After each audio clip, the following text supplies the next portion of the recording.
Thank you.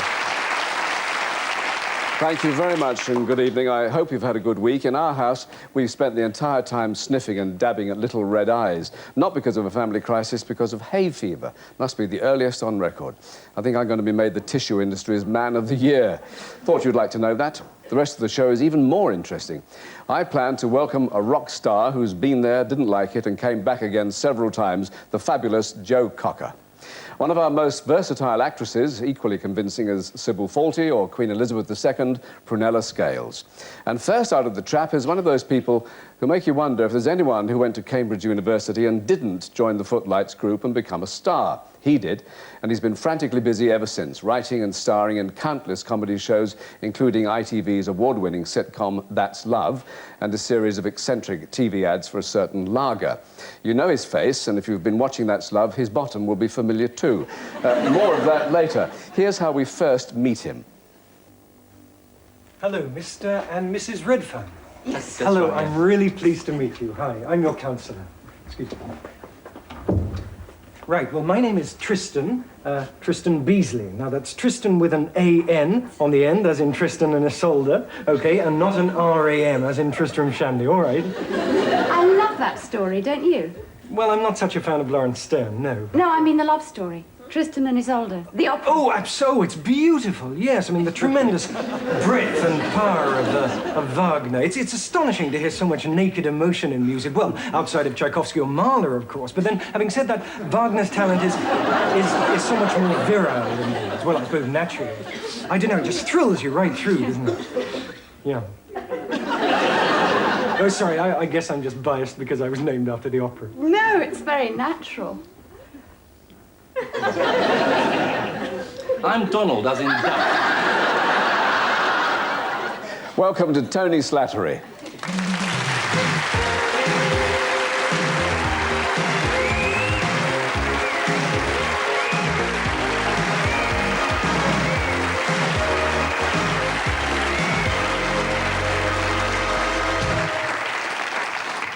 It's difficult to pigeonhole you, Tony. I mean, such varied television work. What made you decide to do a sitcom? Well, I'm sorry, the cliched answer is the script. I've been sent lots of sitcoms, about 2 or 3, but I turned them down for a simple reason. They were crap. And I'm sorry, I'm not sort of being arrogant. I knew you were a writer, that's... I'm not being arrogant when I say that, but they weren't terribly good. But this one was written by a chap called Terence Frisbee, whom some of the audience may remember wrote something called There's a Girl in My Soup back in the 60s. And he's a very good writer who is able to sort of turn on a sixpence and move from broad farcical comedy to quite emotional, confrontational stuff. And so I just liked the script, and the character was a real slime bag. And so I'd never, no comments about typecasting, and that appealed to me as well. Well, I was going to say, do you like him? And you obviously do. Very much, because slime bags are great to play, I should think. Yes, I mean, I think he's not an out-and-out villain. I mean, the story is that Patsy is attracted to him, and of course, if he were a completely horrible person, that would rather devalue her sense of intelligence in the character. So she has to find something attractive about him, and I think what's attractive to her about him is that he pays her compliments a lot, and he's not sarcastic, and all the things which her husband, played by Jimmy Mulville, is. Yes. What research have you done? Have you got friends told you about their problems, or what? No, one of the points of the character was that he sets himself up as an independent marriage counsellor. He's not a kind of government-sponsored marriage guidance counsellor. So I guess the idea is that Annie Pratt with a fast suit and a neat office can impress people and say, come in and tell me your problems. And by the way, I'm going to pull your wife as well. That sort of thing. You're not married, are you? Is counselling something that you think you might ever consider if things went wrong? Counselling for me? Yes. As a single man? Well, use your imagination now. You're married and it's all gone wrong. Would you? Oh, absolutely, absolutely. I wouldn't hesitate. I mean, I think the whole process of analysis and counselling has been rightly destigmatized over the years, you know, and I think the Americans have helped that, even though, you know, the whole LA, you know, Anne thing goes a bit far, you know, when they have their gerbils analysed and things like that, because I don't know, they're anal retentive or something. So what can I do? I just can't toilet train my gerbil. I don't know. So, but no, I think it's good to talk to an objective third party about problems. I think that's a truism. Well, of course, you have revealed more than just your skills as a counsellor. Yes. There you are. Did many recognise you from that shot? No, I had some interesting letters, though, from people. Mostly from cosmetic surgeons, in fact. I got a letter from a builder who wanted to put stone cladding on my bottom, but I refused. And just got a letter from a woman who just wanted somewhere to park a bike. Did you need persuasion to do it? No, I mean, the hackneyed responses, and often you hear a lot of actresses saying this, and rightly so, that I will only take my clothes off if the script demands it. And it was absolutely right that I was kind of vulnerable and kind of degraded in that scene, and that I looked completely stupid and helpless and just I looked stupid, and it was right, because that was another thing that was meant to attract the character of Patsy, not my bottom, but the fact that you know, he was just laid out and the recipient of so much sarcasm and fun poking from Jimmy. So it was right to do that, I think. How much time did you spend in the makeup department? Because you had a lot of awful little thorns sticking in your That's box. right, quite a long time, sort of just bent naked over a sink with what seemed like 20 makeup girls gluing these little thorns around my bottom. It's not the first time you've been in the buff for your art, is it? it? It was a dreadfully embarrassing scene I did with an actress, a brilliant actress, an intuitive actress, but slightly mad actress, called Georgina Hale. I did an episode of Boone once where I had to co-star as her Spanish toy boy lover, and we had this kind of... and she hadn't spoken to me, I don't know, through nerves or whatever. I mean, yeah, by which I mean she's quite a private person, so she didn't actually talk to me until we were sort of naked in the sack together and the cameras were rolling, and it was the, post-coital scene, or so I thought. And she turned to me and said, "Look, darling, Tony, is Tony your name? We're not going to do the usual propped up in the pillow smoking, after we've done it. I'm going to play the entire scene under the blankets." Which she did, and she spent the entire scene rummaging about under the blankets. And I was propped up on the pillow trying to keep up my... Was she just looking for something? No, I don't know. She never explained what she was doing, but I was trying to keep up my Spanish accent. And occasionally she'd get holds of bits of flesh, or even where she'd get bits of blanket in her mouth, which just sounded repulsive. It really did. And I was going, "Oh, why do you come here to me? You take me to this country." So it was... sorry, I spat at you. No, that's right. Yeah. It's not my suit, it doesn't matter at all. Now, you're working on a new film with Kenneth Branagh, Peter's right. Friends, it's called, That's isn't right, it? yes. Yeah. Are you all college chums together? Not really. I mean, it's interesting that I'm in this film with Stephen Fry and Emma Thompson and Hugh Laurie, whom I met at university, but I haven't really seen them in about 8 years. I know we sort of got back together to do this film, but I don't play one of their friends. I play an outsider in this rather tight-knit little group. Most of your time, it seems, has been spent on television, that is, doing improvisation shows.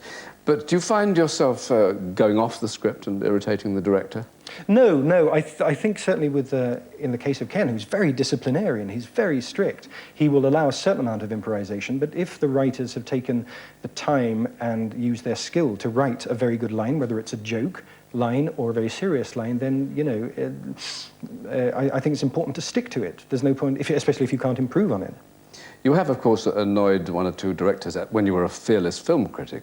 Well, I wasn't a critic, you see. I wouldn't have taken the job if they'd said to me, "We want you to be the new Barry Norman, we want you to be a film critic." I haven't got any credential to be a critic at all. I was mainly a presenter of that magazine show, Saturday Night at the Movies, and I did some interviews, and I just talked for 40 seconds about 3 films. And so I was really just giving information to the viewer, so the viewer could decide whether it might be the type of film they might want to see. And cinema going is such an expensive business nowadays, especially for a family, with kids and everything. It's nightmarishly expensive. I felt that was my job. But you did ruffle a few feathers. Oh, well, I mean, occasionally a film. I remember... Michael Winner directed a film of Alan Ayckbourn's Chorus of Disapproval, and I said something slightly negative about that because I didn't think it was a good film. I wasn't getting on my high horse. And I remember shortly after that, I found myself in the same restaurant as him, and I turned around and I felt these eyes boring into my back, and there was Michael Winner looking daggers at me with Stephen Burkoff, which was an odd coupling at a table, I think, but so I stared right back. At Burkoff? No, I didn't stay at Burkoff. I didn't want a fork in my throat, no. Yes. I wonder what's the chat show etiquette for finishing this part of the interview, but there must be something. So, shut up. But now, in fact, pray silence for an actress whose recent portrayal of the Queen was so convincing that she earned a BAFTA nomination and confused several corgis. We know and admire her for her work on stage and screen, including series such as Marriage Lines, After Henry, Map and Lucia, and her immortal creation, Basil Forte's little piranha fish, Sybil. Ladies and gentlemen, Prunella Scales.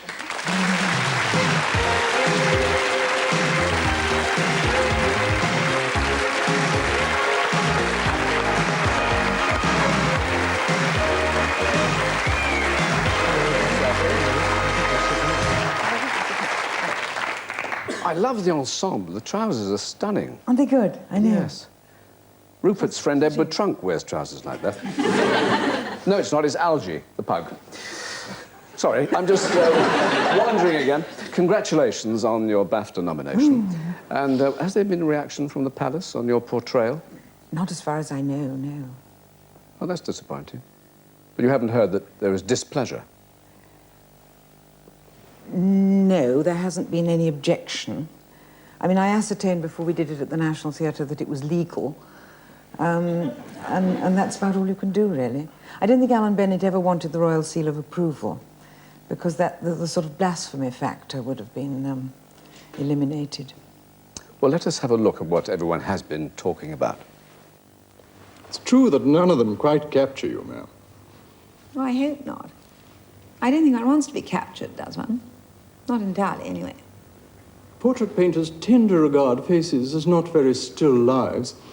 There was one eminent portrait painter who said that he wished he could hang his scissors upside down by the leg, like a dead hare. Yes, well, one Minister of Arts wanted to lose Francis Bacon on me, and that's probably how I would have ended up. He did the Screaming Pope, didn't he? I suppose one would have been the Screaming Queen. That's uncanny, extraordinary. I mean, Alan Bennett, you said, didn't want the Royal Seal of Approval, but were you worried about causing offence? No, I thought the writing was very affectionate and respectful. We'd done it in the theatre. I was very, very doubtful about doing it on television because in the theatre, I totally believed I was the Queen. And the audience in the theatre, the sort of collective will that it should be the Queen, is so powerful that you almost feel you are. And although you feel she'd do it better if she were free, you know, there is that sort of wonderful sense of power. But on television, where afterwards you look at the screen and you hope it's going to be, you want it to be the Queen, and it just isn't, and it's just boring old you in a wig. It is the most desperate disappointment. That was the Queen. There was no doubt about it. It was extraordinary. It wasn't to me. It was just, on stage, I really believed I was, and on television, there's the constant reminder that you weren't. I don't like it. You'd met H.M., I imagine, before? Sort of odd times, you know, sort of in lines at Tesco's. Tesco's, yes. And since? Not since? Not since, no. No, I'm very grateful not to have landed up in the Tower for Cheek, actually.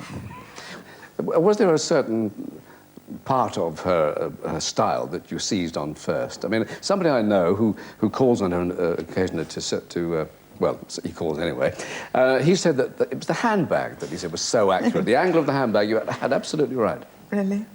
Surprises you, doesn't it? Yes. Oh, well. Tony, are you interested in royalty? Would you like to be one of them, and who would you choose to be? Princess Margaret. Because I like gin.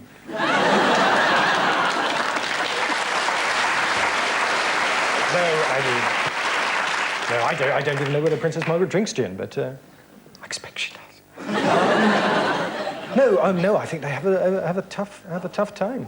They have a tough time, so no, I wouldn't want to swap places with any of them. No. Prunella, what did you think of the Queen's performance in Elizabeth R? Presumably you saw it. I got a lot of telephone calls about it. You did? Saying how good I'd been. It was extraordinary because she does have a great sense of humour. That comes through, doesn't it? Wonderful timing. Yes. Yes. Well, I tell you what, one of your earlier television manifestations was up a very different street, as we'll see. Sorry to bring you out, Mrs. Lindsay. I wondered if you'd seen Harry Hewitt anywhere. I've been round to number 7, but ever was in darkness. Harry Hewitt? Yes, I wanted to see him important, like. I've been in the Rovers' town because I thought he might have called in for a pint, but they've not seen him. What makes you think I know where he is? Oh, I don't, Tony. I bumped into Mrs. Sharple's coming up brew and she told me to ask you. Oh, she did she? Do you know where he is? Left that parcel in there. Oh. Coronation Street when? Oh, I never made it. Well, millions of years ago, about 1961, I think. I thought I was going to become this national figure and marry Harry Hewitt, but I never did. You would like to have continued, Oh, would you? yes, I was dying to go. But the character didn't like dogs, so it didn't work because he had whippets in the back, you see. So, Well, at the moment, you're rehearsing a play for the... I'm playing that girl grown up now, yes. There's not much difference from I could see. She lives in Lytham St Anne's, the lady I'm playing at the moment. You were in Coronation Street, weren't you, Michael? Didn't Were you you? play Nobby the Friendly Postman?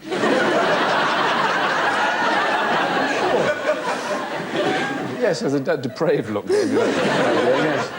So, the Royal Court Theatre... The Royal Court Theatre, and it's renowned, of course, for controversial work. Is yours a controversial play? Quite, I think, yes. It's, we're still trying to find out about it, really. We're in the middle of rehearsals. It's very funny. Strange. The writer is a girl called Heidi Thompson. She's still in her 20s. And I think she's quite extraordinary. Called Some Blood Singing. It's called Some Singing Blood. All right, then. Yeah. Tony, as you've learned, is brave enough to bare his buttocks on television, national television too. Is there anything that you would do on stage that you would not do on television? Well, as I say, initially I wouldn't have played the Queen, but I was sort of persuaded, and it seems to have worked. It's always terrible. I have taken my clothes off on television. Really? I got one letter. Tony. No, would it have been? No, it was from a vicar in Derbyshire saying, you know, he'd so much looked forward to seeing this interesting play worthy of my talents and had enjoyed the story, which was about me burning 2 husbands in a sauna to death.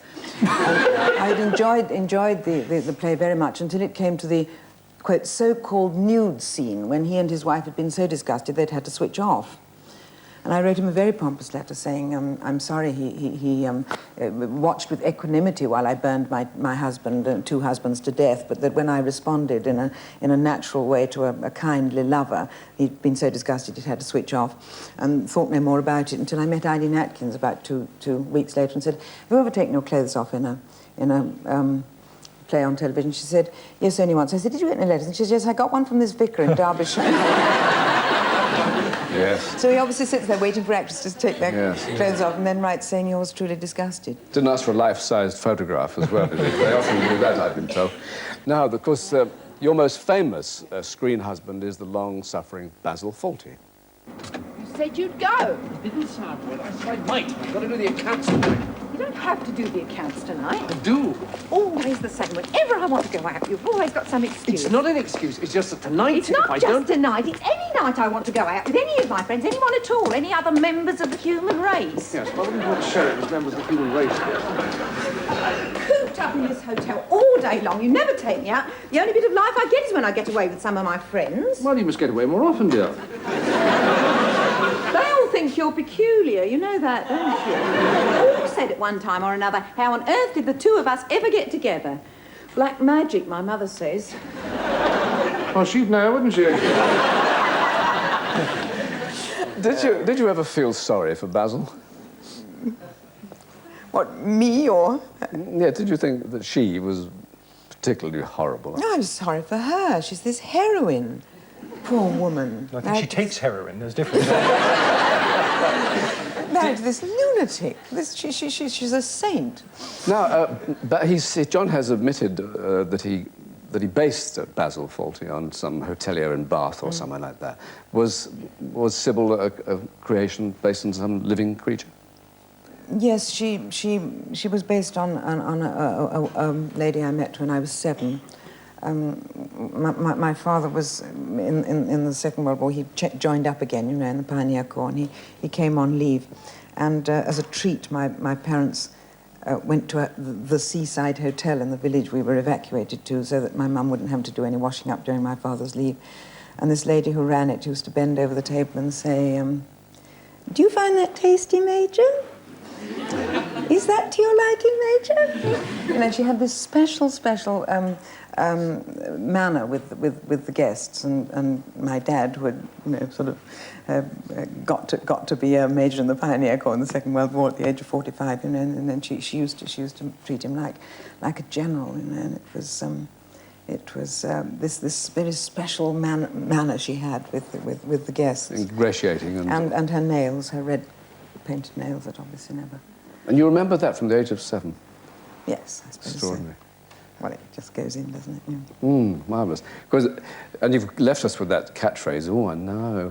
In fact, I think I'd like to get all the audience to say that together on the count of 3. Ready? 1, 2, 3. Oh, I know. That's John Inman. I got it from him. Anyway, it's time for the interlude, and then we hear from Joe Cocker.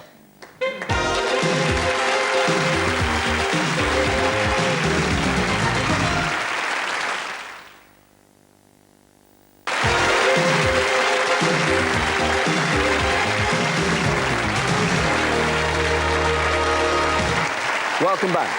Now it's time to meet one of the great rockers whose biographer has written it's a source of great wonder to many people that he's still around today.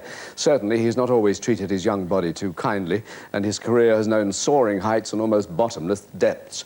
When the French first heard him, they called him Le Petit Ray Charles, and the Americans said he was the best white blues singer in the US.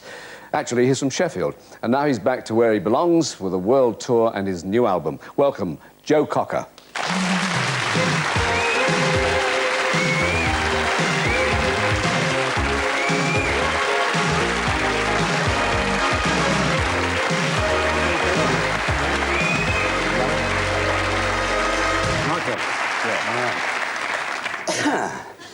Joe, we caught you in the middle of a European tour, haven't we? Yes, I've done about 28 shows so far.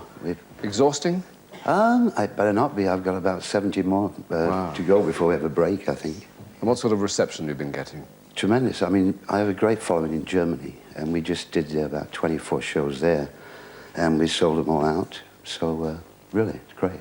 You still get a great buzz from stage performing and all that? Yes, I'm going to say out of all the, you know, the elements of it, I mean, recording I enjoy.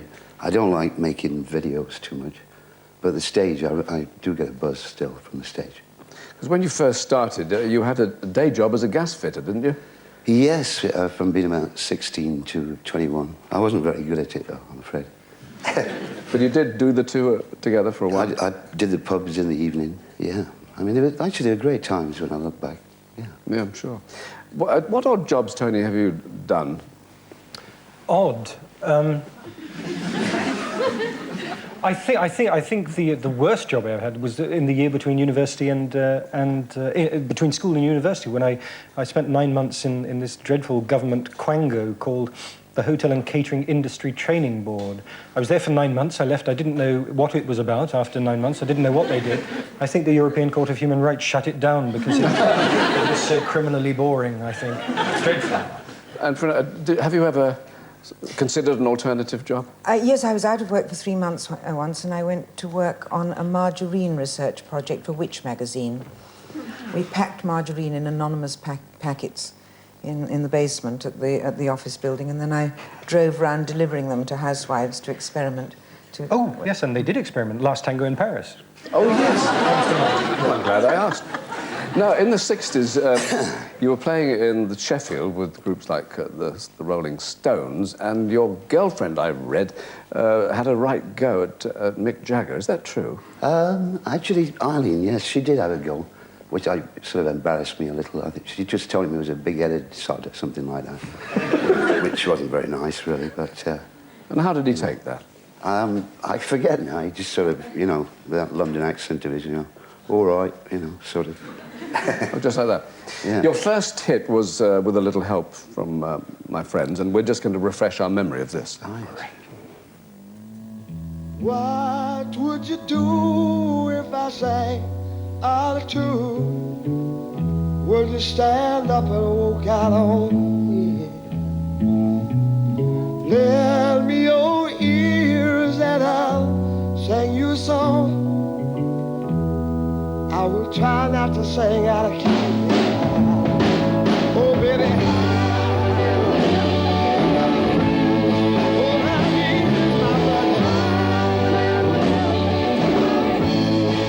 Hey, I say I wanna get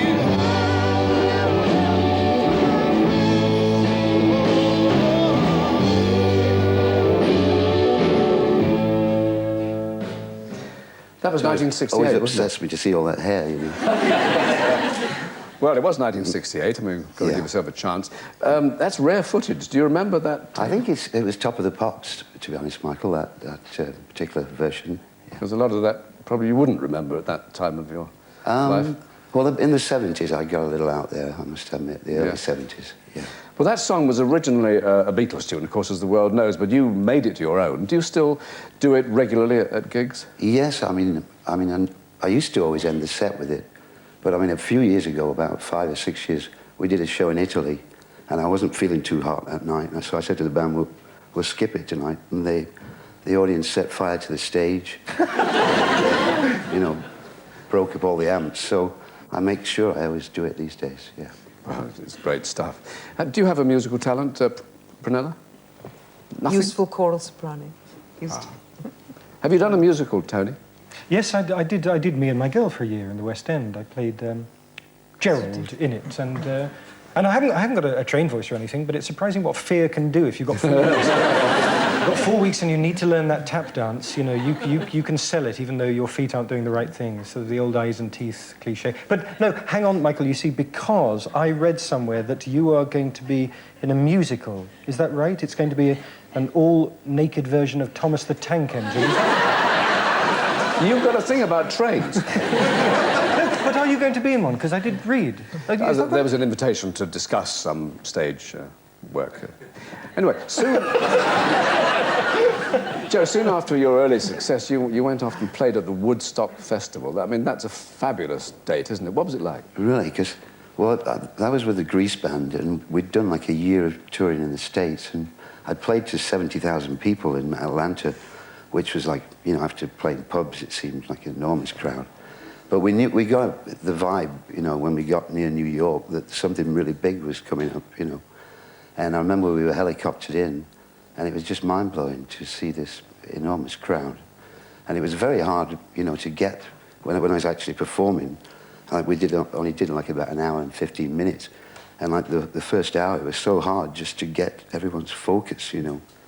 I mean, we finally got them at the end of the set, but it was tough. I mean, it's a great memory, really. We all remember Woodstock, don't we? Yes, indeed. Mm. Would you like to have been a flower child, Tony? A flower child? Yes. Well, I did own an Afghan coat. Oh, did you? Didn't they stink? Really? Horrible. Yeah. Terrible. Yeah, yeah.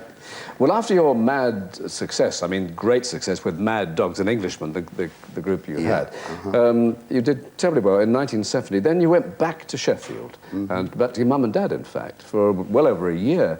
What caused all that, then? You know, just, a bit of disillusionment. It seemed, you know, we got a bit far out back then, and it was almost, I don't know, I felt like we were just going to sort of catch a spaceship and head off to Venus or something. So it was all a bit of a letdown. I was very exhausted after that tour. So for a year, I don't know, I got very morose. Did you feel your career was ended? Well, to be honest, I never even thought of it as a career at that time, Michael. You know, I mean, I just, I started getting involved with drugs, and that was the problem. I just lost my motivation for a while. But the fans didn't forget you. Some trod a path to your parents' house, didn't they? Ah, that's true, yes, right. How extraordinary. I mean, what happened when they got there? Well, my mother was, she's not alive now, but she was always very social. I mean, she'd always invite me and give them a cup of tea. You know. Not all rock stars' mothers are like that. No. But at that time, you weren't even opening your cheques that were arriving, were you? Yeah, I'm going to say, I remember my mother finding the cheque I had for like £100,000 that I'd let go into the laundry, you know. Came out all the... I wasn't really worried about money back then. I lost a hell of a lot of money to different managers and things. different machines. The Inland Revenue must have been devoted to you. I owed them about £90,000 at one time. But it was strange, you know, when I would sort of, you know, put in like my clothing, I'd save allowances, and the guy called my accountant and said, I've seen Joe Cocker, I happen to know he plays in jeans and a T-shirt, so don't end us those bills, you know. You were known, of course, as one of the wild men of rock and roll. I mean, just how wild did you get? Well, I can't remember half the things, you know. That's the people. I mean, I know I've done some terrible things over the years, but I can remember one time I was out with some mogul on his yacht just off LA, but way out on the ocean, and I had a few drinks, and I just yelled Geronimo and flung myself off this boat, thinking, I mean, I didn't know quite how long it took to turn a massive boat like that around. So 4 hours later, I was still bobbing around. Quite hairy. Well, as we said, you're obviously back up where you belong now, and your tour will include England in April, and you'll be going back to Sheffield. Right. What will that feel like, do you think? I played it a couple of years back, and I left it for 10 years, so that was quite nerve-wracking. But I understand we sold out pretty early, so the fans are there, and I get a little flutter, but, you know, it should go well, I hope. And the new single is called Feels Like Forever. Is there anything to be told about that? Well, it's a Bryan Adams tune, and it was odd because Bryan was going to give me that song from Robin Hood that was only a #1 for 17 weeks or something like that. He changed his mind about it, so I think he, you know, maybe did this to make up for it. A consolation prize. Yes. Which will do rather well. So we'll look forward to that very much, and it's great to meet you. Thank you very much indeed. Joe Cocker. Michael, thank you. And Prunella Scales. Tony Slattery. And thanks for your company. See you next week. Good night, and here is Feels Like Forever.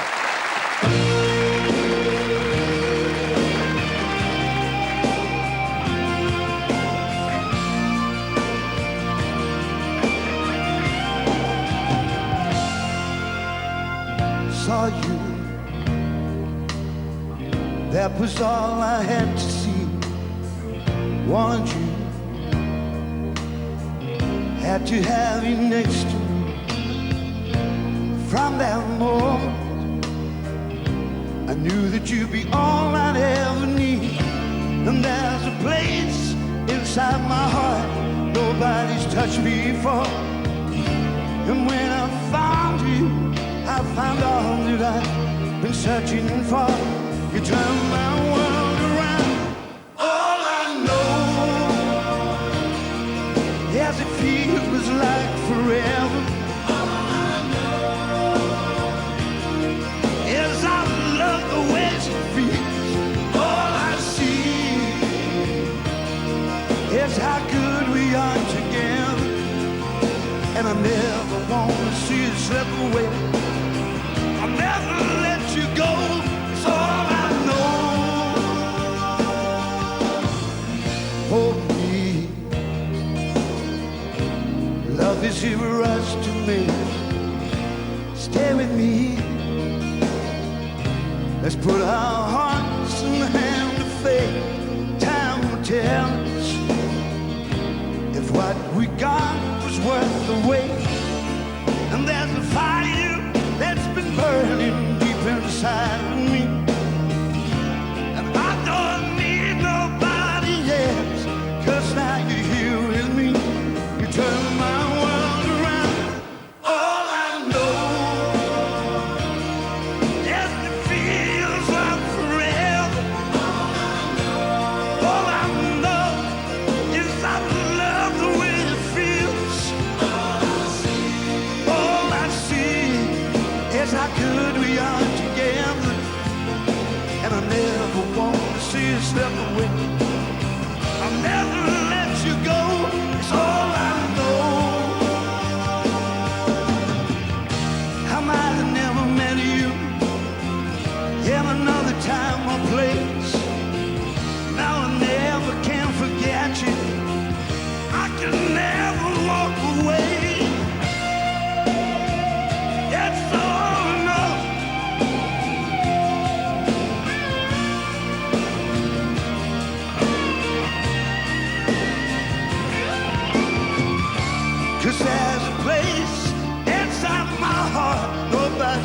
before. And when I found you, I found all that I've been searching for. You turned my world around. All I know is it feels like forever. All I know is I love the way it feels. All I see is how good we are together. I never want to see you slip away. I'll never let you go.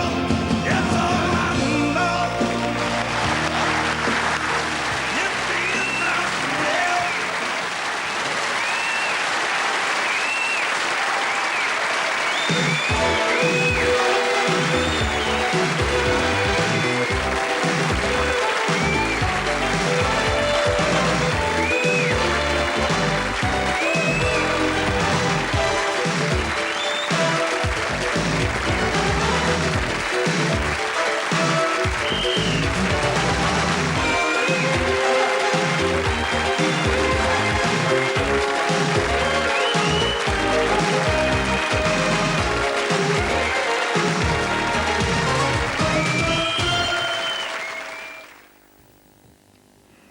Next tonight, Pete McCarthy from the Minerva Studio Theatre tonight in comedy.